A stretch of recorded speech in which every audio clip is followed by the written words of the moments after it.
नमस्कार। आज हम पढ़ेंगे क्लास 10 की हिंदी पुस्तक क्षितिज का अध्याय 11वां बाल गोविंद भगत का पार्ट 2। बाल गोविंद भगत मंझोले कद के गोरे चिट्टे आदमी थे। 60 से ऊपर के ही होंगे। बाल पक गए थे। लंबी दाढ़ी या जटाजूट तो नहीं रखते थे, किंतु हमेशा उनका चेहरा सफ़ेद बालों से ही जगमग किए रहता। कपड़े बिल्कुल कम पहनते।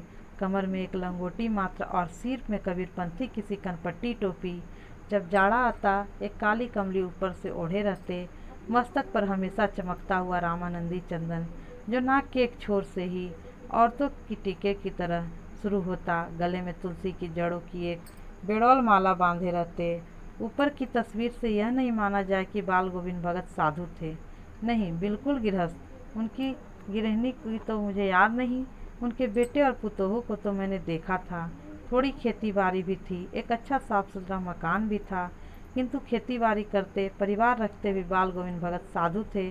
साधु की सब परिभाषाओं में खरे उतरने वाले। कबीर को साहब मानते, उन्हीं के गीतों को गाते, उन्हीं के आदर्श पर चलते। कभी झूठ नहीं बोलते, खरा व्यवहार रखते। किसी से भी दो टुक बात करने में संकोच नहीं करते। ना किसी से खामखा झगड़ा मोल लेते। किसी की चीज़ नहीं छूते, न पूछे बिना पूछे व्यवहार में लाते। इस नियम को कभी कभी इतनी बारीकी तक ले जाते कि लोगों को कुतूहलता होता। कभी वो दूसरे के खेत में शौच के लिए भी नहीं बैठते। वह गृहस्थ थे, लेकिन उनकी सब चीज़ साहब की थी। जो कुछ खेत में पैदा होता, सिर पर लाद कर पहले उसे साहब के दरबार में ले जाते, जो उनके घर से 4 कोस दूर पर था। एक कबीरपंथी मठ से मतलब वह दरबार में भेंट रूप लिया जाकर प्रसाद रूप में जो उन्हें मिलता उसे घर लाते और उसी से गुजर चलाते। इन सब के ऊपर मैं तो मुग्ध था उनके मधुर गाने पर, जो सदा सर्वदा ही सुनने को मिलते। कबीर के वे सीधे साधे पद जो उनके कंठों से निकलकर सजीव हो उठते। आज 60 की रिमझिम है। समूचा गांव खेतों में उतर पड़ा है। कहीं हल चल रहे हैं, कहीं रोपनी हो रही है। धान के पानी भरे खेतों में बच्चे उछल रहे हैं। औरतें कलेवा लेकर पेड़ बैठी हैं। आसमान बादल से घिरा है। धूप का नाम नहीं। ठंडी पुरवाई चल रही। ऐसे ही समय आपके कानों में एक स्वर तरंग झंकार सी कर उठी। यह क्या है? यह कौन है? यह पूछना न पड़ेगा। बाल गोविंद भगत समूचा शरीर कीचड़ में लिथड़े अपने खेत में रोपनी कर रहे हैं। उनकी उंगली एक एक धान के पौधे को पंक्तिबद्ध खेत में बिठा रही है।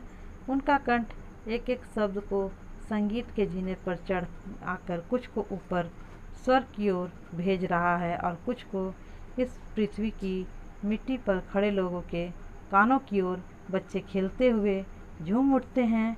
मेड़ पर खड़ी औरतों के होठ कांप उठते हैं। वे गुनगुनाने लगती है। हलवाओं के पैर ताल से उठने लगते हैं। रोपनी करने वालों की अंगुलियां एक अजीब क्रम से चलने लगती है। बाल गोविंद भगत का यह संगीत है या जादू? भादों की वह अंधेरी अधरतिया अभी थोड़े ही देर पहले मूसलाधार वर्षा खत्म हुई। बादल की गरज, बिजली की तड़प में आपने कुछ नहीं सुना, किंतु अब झिल्ली की झंकार या दादरों की टर टर बाल गोविंद भगत के संगीत को अपने कोलाहल में डुबो नहीं सकते। उनकी खंजरी डिमक डिमक बज रही है। वे गा रहे हैं। गोदी में पिया व चमक उठे सखिया चिहुक उठे ना। हाँ, पिया तो गोद में ही है, किंतु वह समझती है वह अकेली है। चमक उठती है, चिहुक उठती है। उसी भरे बादलों वाले भादों की आधी रात में उनका यह गाना अंधेरे में अकस्मात कौन उठने वाली बिजली की तरह किसे न चौंका देता। अरे, अब सारा संसार निस्तब्धता में सोया है। बाल गोविंद भगत का संगीत जाग रहा है, जगा रहा है। तेरी गठरी में लागे चोर मुसाफिर जाग जरा।